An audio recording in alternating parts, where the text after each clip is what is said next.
Probando, 1, 2, 1, 2, ¿ya está? Ok.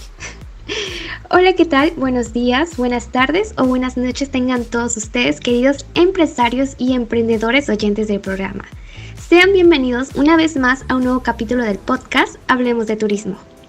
El día de hoy vamos a hablar de un tema interesante y muy importante dentro de los negocios turísticos. Así es, hablo de los elementos que integran el estudio financiero de un plan de negocios. Si bien el tema es bastante complejo, dentro del programa y a través de nuestros invitados especiales vamos a tratar de que toda la plática y la información proporcionada sean transmitidos de una manera interesante y sobre todo que logre cautivarlos, para que los tengamos aquí durante toda la transmisión sin dormirse o despegar el oído del programa. El día de hoy contamos con la presencia de 4 grandes personas. Se encuentran con nosotros de María Parra Paola, Miranda Fox Gordillo, Ángel Camal Vázquez y Jessica Paxián Basto, estudiantes egresados de la Universidad Tecnológica Metropolitana como técnicos superiores universitarios en la carrera de turismo. Sean bienvenidos.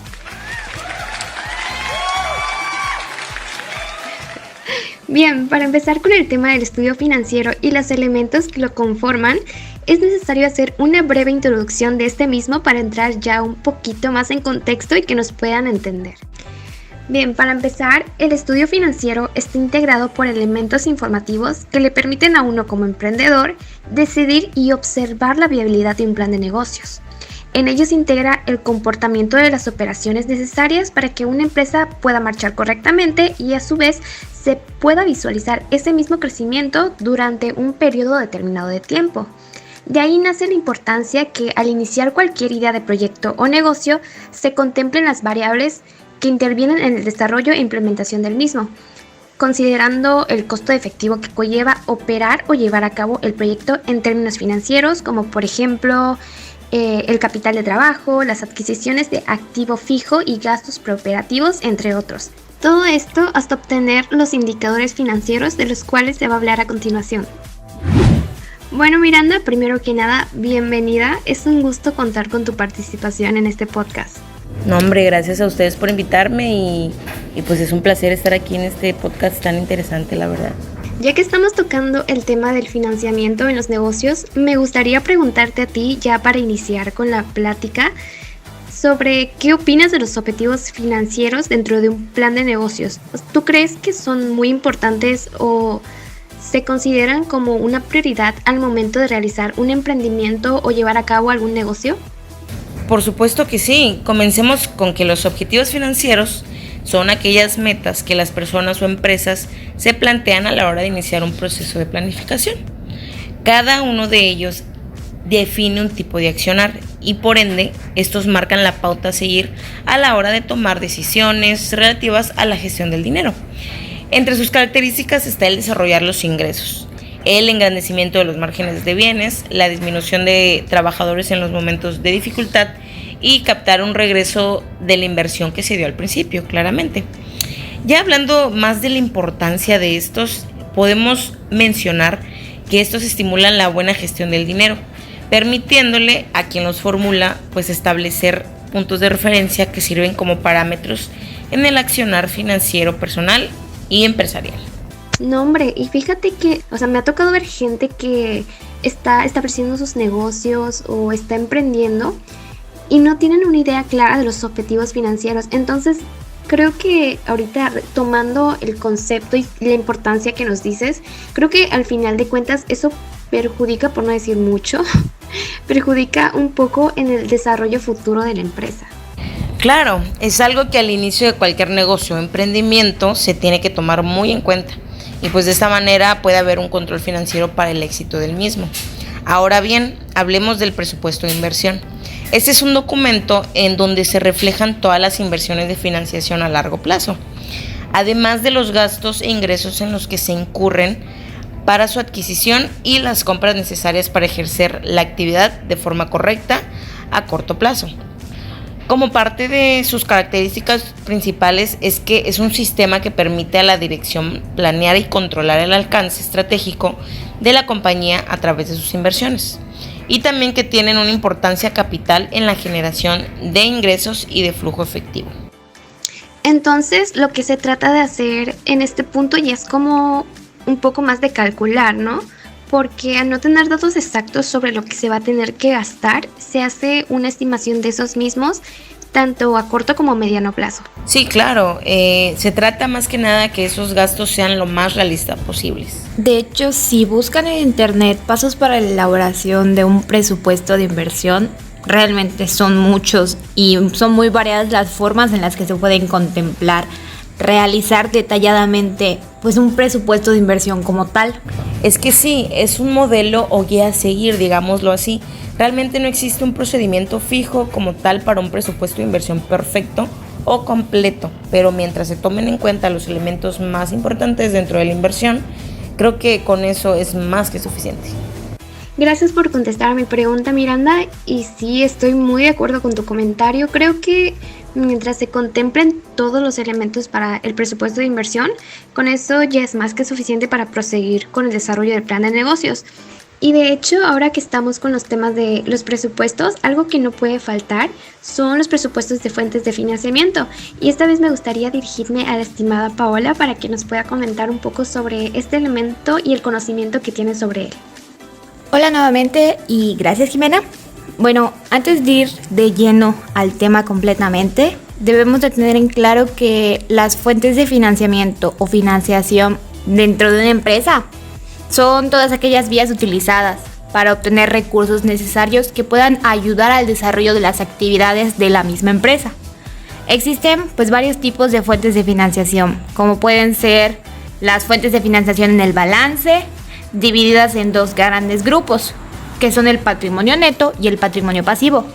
Sin embargo, y por el tiempo, vamos a enfocarnos principalmente en los dos tipos más grandes, que son las fuentes de financiación internas y externas. Hablando un poquito más a profundidad de las fuentes internas, pues son las que están formadas o se dan por aquellos recursos que son generados por la propia empresa.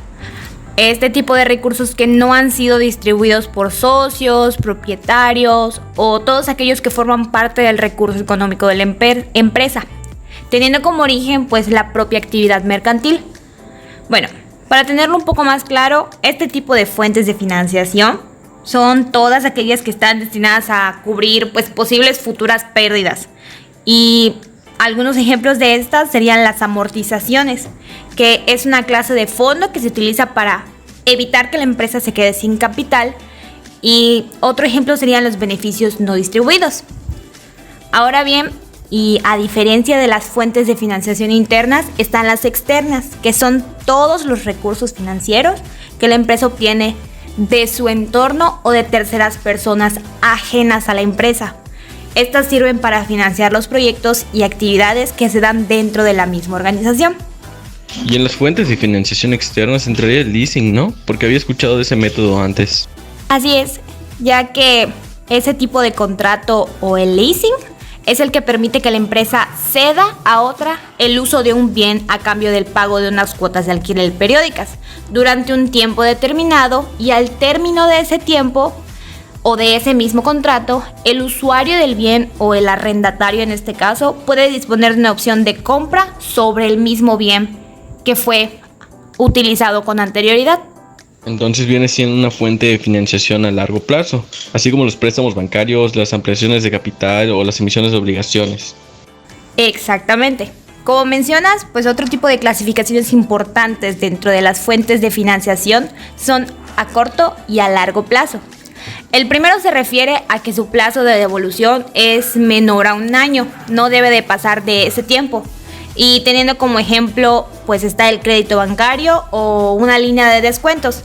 Y las que son de largo plazo son las que tienen vencimientos superiores a un año.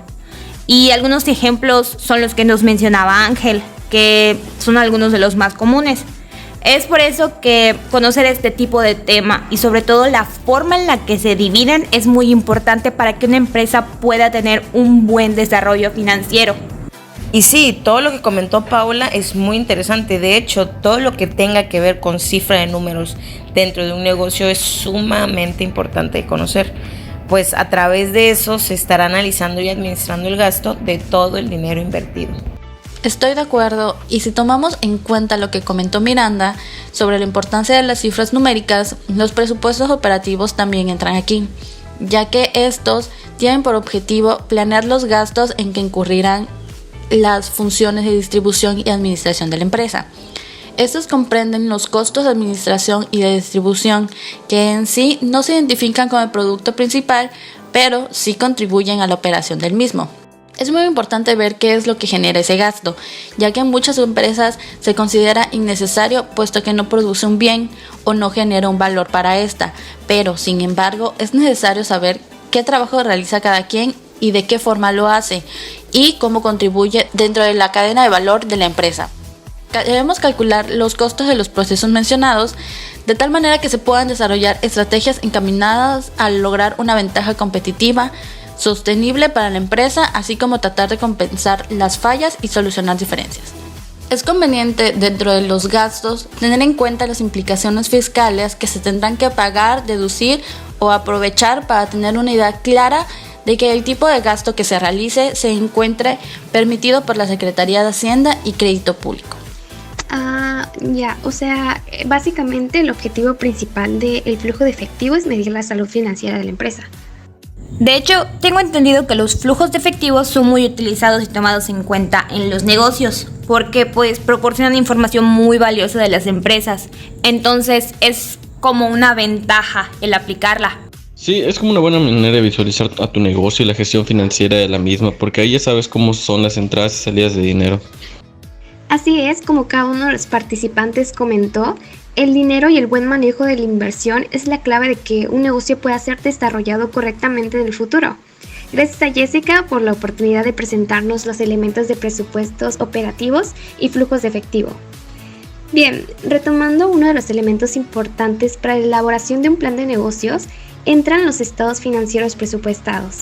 Y aquí uno de nuestros invitados estrellas, Ángel Kamal, nos hablará sobre este tema más a fondo. Adelante, Ricardo. Pues los estados financieros presupuestados, también conocidos como estados pro forma, en primer lugar pronostican sus actividades operativas como los gastos e ingresos de periodos en cuestión. Luego debe presupuestar las actividades de financiamiento e inversión necesarias para lograr este nivel de operaciones. Muchas organizaciones no utilizan el término presupuesto, sino plantación de utilidades, pero pues para nosotros será presupuesto. ¿Y qué se puede decir del capital de trabajo? El capital de trabajo es una magnitud contable referida a aquellos recursos económicos con los que cuenta una empresa dentro de su patrimonio para afrontar compromisos de pago en el corto plazo y relacionados con su actividad económica. Excelente explicación, Ricardo. Ya nos quedó un poquito más claro ese punto y bueno, pues muchísimas gracias por haber contestado a mis preguntas. Realmente creo que todo lo que nos han aportado hasta ahora nos puede servir en un futuro. Así que nunca está de más sacarnos esas dudas y aprender cosas nuevas cada día, ¿no? Ya finalizando con la planeación de negocios y sus elementos, permítanme hablar y finalizar con el tema del punto de equilibrio financiero. Bien, para empezar y no adentrarnos a una explicación tan extensa o difícil de entender, el punto de equilibrio es una representación gráfica tanto del volumen de producción como el volumen de ventas. Con volumen nos estamos refiriendo a cantidades. Entonces, con base al volumen de producción y el volumen de ventas a través del punto de equilibrio, se puede analizar el estado del ingreso total a tal grado de poder observar que no haya pérdidas ni ganancias con los costos totales, los cuales vienen siendo la suma de los costos fijos y los costos variables. Los costos fijos son aquellos que sostienen la estructura operativa de la empresa, es decir, aquellos que permanecen constantemente en su magnitud independientemente de que se produzcan o se dejen de hacer. Y los costos variables son todos aquellos costos que son directamente proporcionales al volumen de producción o distribución, es decir, a mayor producción, mayor cantidad de costos. Algo que caracteriza mucho a este elemento es que este mismo se considera como el punto justo en el que una empresa comienza a cubrir sus costes. Por ello, si se incrementan sus ventas ubicándose por encima del punto de equilibrio, se empezará a percibir un beneficio positivo. Pero de lo contrario, si las ventas se sitúan por debajo de este punto de equilibrio, ahí ya se estaría hablando de pérdidas. Por ejemplo, conociendo el punto de equilibrio de alguna empresa, se puede saber si es capaz de producir una cantidad de unidades que no genere pérdidas, pero sí ganancias, y saber a partir de cuántas ventas de esa misma empresa puede ser rentable para conocer cuántas unidades se tienen que producir para llegar a una determinada utilidad. Exactamente, Jessica, así tal cual como lo dices. Si una persona sabe cuál es el punto de equilibrio de costes de su negocio, con eso ya podrá resolver ciertas cuestiones que cuenten con un valor considerable en las previsiones financieras de su negocio. La fórmula realmente no es complicada. Esta viene siendo dividir los costos fijos entre la diferencia del precio de venta por unidad y el costo de venta por unidad. O sea, estas dos últimas, que son el precio de venta y el costo de venta, se van a realizar a través de la unidad. Bueno, pues ya una vez finalizado con este elemento y el tema de estudio financiero de un plan de negocios, me gustaría que Paola nos hiciera el honor de cerrar con broche de oro este podcast con un ejemplo del tema visto el día de hoy para ya complementar un poco más este tema y dar por cerrado todo lo visto el día de hoy. Claro que sí, Jimé, con gusto. Ahora, con relación a los temas que fueron explicados ya por cada uno de nuestros compañeros hoy, se puede realizar un estudio financiero dentro de un proyecto, basándonos de esto. Hablando de una empresa, pues, como lo es el restaurante, lo primero que se debe de realizar es la identificación de las características principales a ofertar, comprobando que en este caso se tratan de productos que despiertan un interés en el mercado, dentro de la misma región que estamos ubicados, ¿no? Bueno, pues una vez hecho eso, se debe de considerar la rentabilidad del proyecto, medida por medio de la evaluación de unidades monetarias, basándonos en tiempo, dinero, haciendo pues evaluaciones a futuro del proyecto, y dentro de esta parte es cuando se analiza la viabilidad mediante el valor actual neto y la tasa interna de retorno. Seguidamente se dan a conocer los principales supuestos que van a ser utilizados para el cálculo de ingresos, gastos, etc. Conociendo el tipo de financiamiento que va a tener la empresa, ya sea interno o externo. En este caso, y hablando de nosotros, vamos a tener un financiamiento externo a través de un préstamo bancario. Seguidamente se calcula la inflación del producto, lo que va a ir subiendo cada año. Pues para el restaurante se tiene planificado mantener un nivel de venta más o menos los 2 primeros años y de ahí realizar un aumento del 5%, obteniendo una rentabilidad de alrededor del 36% y una inflación de entre 2 y 5% del producto o de los productos que estamos ofreciendo junto con las actividades.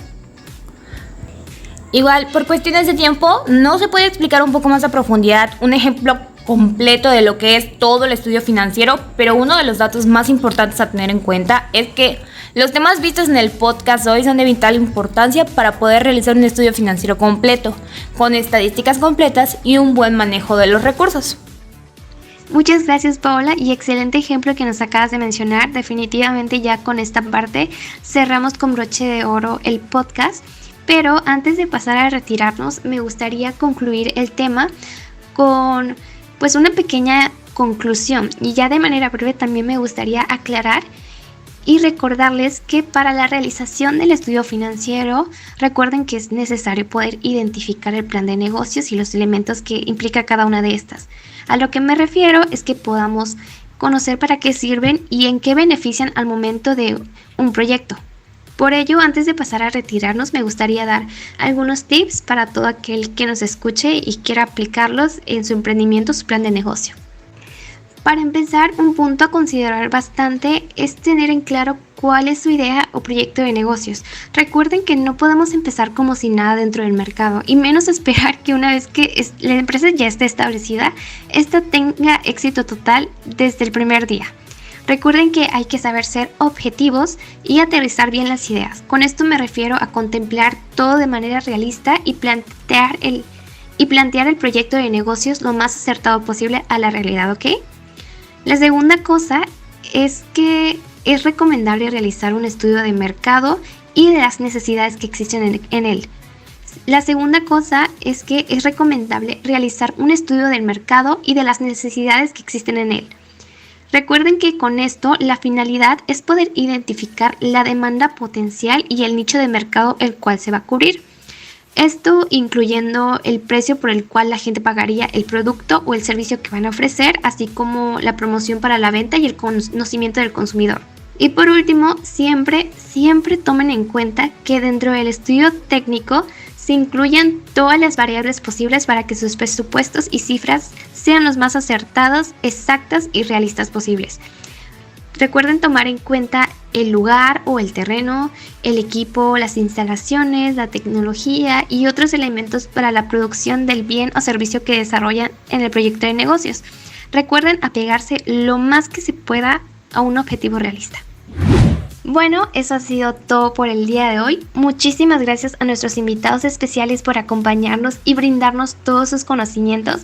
Y gracias también a ustedes oyentes por sintonizar el programa. Esperamos que les haya gustado y se hayan abastecido de mucha información útil al igual que nosotros. Soy Jimena Cárdenas y esto fue Hablemos de Turismo. ¡Hasta la próxima!